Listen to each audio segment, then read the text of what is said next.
आंदोलन केलं असेल तर त्याला प्रत्युत्तर अशा पद्धतीने द्यायचं. म्हणजे काय गुन्हेगिरी करायची, कार्यालयात तोडफोड करायची, हे संविधान मान्याची प्रवृत्ती आहे का? याला संविधान मान्य आहे का? हा याचं उत्तर दिलं पाहिजे. या संदर्भात मुख्यमंत्र्यांनी खुलासा केला पाहिजे आणि त्यांच्यावर कारवाई केली पाहिजे. हे विभागीय कार्य आमचं जे आहे नागपूर मुंबईचं, त्या कार्यालयावर झालेली तोडफोड आहे. कुठल्या कारणावरून ही तोडफोड झाली? आंदोलकांचं काय म्हणणं होतं? का करण्यात आली? काही माहिती आपल्याला मिळाली? नाही, आंदोलक बाबासाहेब आंबेडकरांचा फोटो घेऊन गेले. आम्हाला वाटलं बाबासाहेब आंबेडकरांचा फोटो घेऊन येत आहेत तर ते आमच्या बरोबर आहेत किंवा आम्हाला आमच्या म्हणण्याला दुजोरा देण्यासाठी आलेत, अमित शहांचा निषेध करायसाठी आलेत असं वाटलं.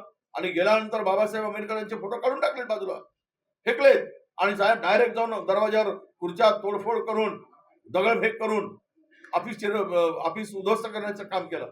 पोलीस शाई फेकली, वाटेल त्या प्रकारे त्या पद्धतीने धिंगाणा घातला. मग पोलीस होते काय करत होते? पोलिसांना माहित नव्हतं लाठीचार्ज करायला नको, बदलून काढायला नको? अरे तुम्ही जर लोकशाही मानत असाल, आम्ही आंदोलन केली पण आम्ही काय कोणाला दगड फेकला काय? आम्ही शांततेच्या मार्गाने आंदोलन केलं, आम्ही निषेध नोंदवला. लोकशाहीमध्ये तेवढा अधिकार नाही का आम्हाला? एक महामानवाचा अपमान होत असताना आम्ही जर ते केलं तर गैर काय? परंतु त्याला प्रत्युत्तर म्हणून आमची कार्यालय तोडफोड करत असतील तर मात्र हे या देशामध्ये आता लोकशाही जिवंत राहिली का? या देशामध्ये संविधानाला मानणारे सत्ताधारी आहेत का? हा खरा प्रश्न येतो आहे. यावर तुरंत कारवाई व्हावी. हे प्रकरण डायव्हर्ट करण्यासाठी झालेलं आहे. कारण आता हे अंगलाट आलं, देशात निषेध होत आहे, परदेशात निषेध होता उद्या बाबासाहेबांचा अपमान केल्यामुळे. त्यामुळं यांनी या विषयाला डायव्हर्ट करायसाठी आमचे कार्यालय तोडफोड करणं सुरू केलं आहे, असा आमचा स्पष्ट आरोप आहे. दोषीवर कारवाई व्हावी, त्याला अटक व्हावी.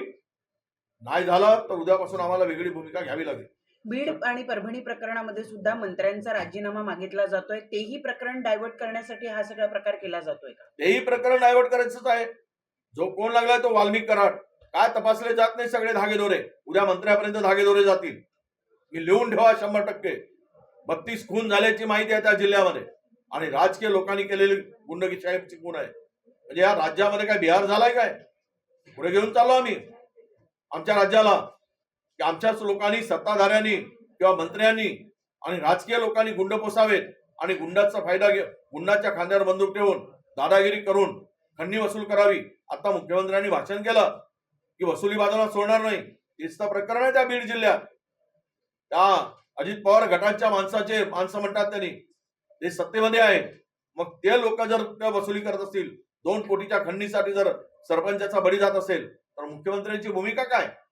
सत्ता तर तुम्हाला टिकवण्यासाठी त्यांची गरज नाही, पण मग ही गुंड जे पोचली जातात त्याच्यावर कारवाई करायची हिंमत का नाही? हा खरा प्रश्न येतो आहे.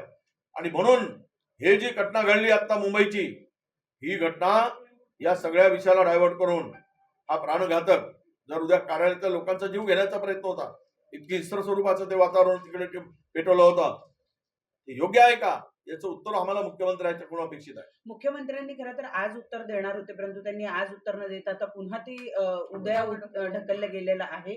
मुख्यमंत्र्यांकडे उत्तर नाहीये म्हणून ते टाळाटाळ करतायत. नेमकं काय होतंय? नाही, मुख्यमंत्र्यांना मला कळत नाही की कोणत्या दबावात आहेत मुख्यमंत्री. काय गरज आहे? अशी मंत्री, असे गुंडगिरी करणारे, तिथे जी दहशत निर्माण केली गेली त्या बीड जिल्ह्यामध्ये आणि पोलिसांच्याकडून जो काही झाला ते काय मेडिकल रिपोर्ट आले, तुरंत कारवाई करायला आवश्यक होतं. काढून टाकायला पाहिजे पोलिसावर, गुन्हे दाखल करायला पाहिजे, नोकरीतून बडतर्फी करायला पाहिजे. आणि जे काही दोषी आहेत ते मंत्री असू देत, मंत्र्यांचे साथीदार असू देत, जो गुंडांनी जो संतोष देशमुखचा खून केलाय, त्वरित कारवाईची अपेक्षा होती. म्हणजे हे प्रकरण थंड होऊ द्यायचं, त्यातली हवा निघू द्यायची. याचा अर्थ काय की त्या आरोपीला वाचवण्याचा हा प्रयत्न आहे, असा आमचा थेट आरोप आहे.